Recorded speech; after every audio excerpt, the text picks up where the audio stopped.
За 36 часа сме вкарали 84 часа работа в това жилище, за да могат хората да излязат от хотела. 6 часа разлика. Ти. Има ли да видим разлика, няма ли? Тук имало ли е някога пожар, нямало ли е пожар. Сами ще разберете само от рамката на вратата.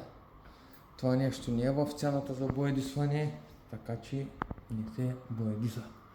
Всичко друго, ако помните колко черно беше, вижте сега за какво става въпрос. Всичко лъщи.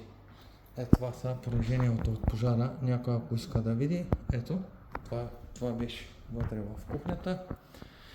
И погледнете за какво става въпрос. Има ли нещо общо с преди или няма нищо общо с преди. Честито на собственика.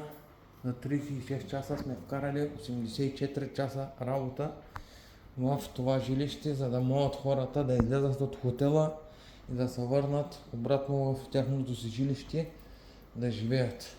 Честито, сега ще ви покажа и хубаво да видите за какво става въпрос. И това е пода. Ето. Вижте как лъщи всичко. И това тук е горяло. Ето. Продължаваме с хубаво. И това е хубаво тук е. Вижте за каква красота става въпрос. Вижте. Ето. Понеже боядисвам само първият етаж, боядисано е до там. Ето всичко лъщи, уникално. Няма черно, няма миризми, няма нищо телевизор, всичко е монтирано обратно, тук е интернет, всичко се върна по местата, штори, вази. Фактически, което както си беше, всичко се върна по местата, всичко беше покрито, разместено и върнато по местата си.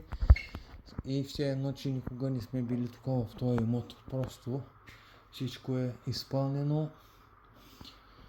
И както виждате, за какво става въпрос.